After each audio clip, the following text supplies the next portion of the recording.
Hello दोस्तों, हमारे YouTube channel Brijesh JRF में आपका स्वागत है। उत्तर प्रदेश पुलिस का एग्ज़ाम आज ख़त्म हो गया 31 अगस्त को। तो चलिए हम इसके कट ऑफ पर चर्चा करते हैं। इसके पहले कि आप हमारे यूट्यूब चैनल ब्रिजेश जेआरएफ को सब्सक्राइब कर लीजिए। यूपीपी एग्ज़ाम में टोटल सीट 60,244 थी, जिसमें जनरल की सीट 24,102 तथा ईडब्ल्यूएस की 6,024 है। ओबीसी की जो सीट है वो 16,264 है और एससी की सीट 12,650 है तथा एसटी की सीट 1,204 है। इस पे 20% सीट जो है वो महिलाओं के लिए रिजर्व है। यूपीपी का एग्ज़ाम का जो लेवल था वो इजी टू मॉडरेट था। इसमें कुछ प्रश्न बहुत ही आसान थे, लेकिन कुछ प्रश्नों ने बच्चों को बहुत ही झिलाया। यूपीपी एग्ज़ाम में कुछ प्रश्न बहुत ही आसान थे, लेकिन कुछ प्रश्न जो थे वो बहुत ही कठिन थे। जैसे कि जीएस में कुछ प्रश्न बहुत ही जटिल प्रकृति के पूछे गए।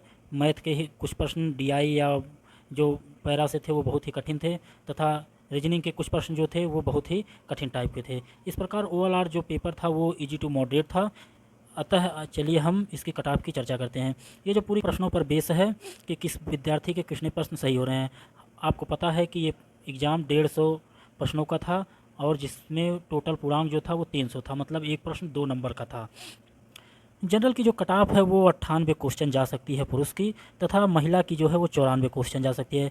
इसमें एक दो क्वेश्चन का इधर उधर हो सकता है कि कम हो सकता है या ज़्यादा हो सकता है, लेकिन मुझे लगता है कि ये कट ऑफ इसके नीचे तो नहीं रहनी चाहिए। ईडब्ल्यूएस की कट ऑफ जो है कभी कभी जनरल से ज़्यादा चली जाती है, लेकिन कभी कभी जनरल से कम चली जाती है। तो इस कट ऑफ को डिसाइड कर पाना बड़ा कठिन है, क्योंकि इसका जो क्राइटेरिया है वो बहुत ही बड़ा है। उसमें जनरल के अधिकांश स्टूडेंट्स आ जाते हैं, और यदि वो सब जनरल के स्टूडेंट जो हैं वो ईडब्ल्यूएस कोटे में डालते हैं तो इसकी कट ऑफ हाई चली जाती है, और यदि वो जनरल कोटे में डालते हैं तो इसकी कट ऑफ लो चली जाती है। इस प्रकार ईडब्ल्यूएस की कट ऑफ जो है वो 96 क्वेश्चन रहने का अनुमान है, ±3 हो सकता है। और ईडब्ल्यूएस की जो महिला कैंडिडेट हैं उनकी जो कट ऑफ है वो 90-91 क्वेश्चन रह सकती है।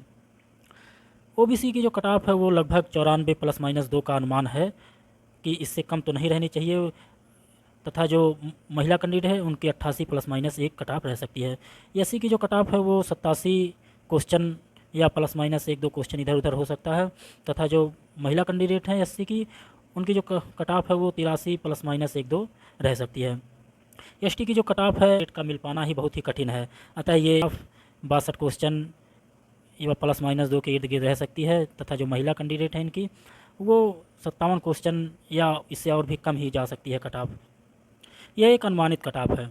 आपने देखा होगा कि जनरल, ओबीसी और एससी के जो बच्चे हैं वो लगभग 85 क्वेश्चन से लेकर 100 क्वेश्चन के बीच में ही सही कर पा रहे हैं। 100 क्वेश्चन के प्लस बहुत ही कम बच्चों का सही हो पा रहा है, वो चाहे जनरल हो, चाहे एससी हो, चाहे ओबीसी हो।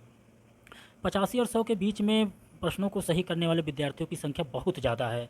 तो कट ऑफ जो है वो कहीं ना कहीं इसी के इर्द गिर्द ही रहने की अनुमान है। उससे ज़्यादा कट ऑफ जा पाना थोड़ा सा कठिन है।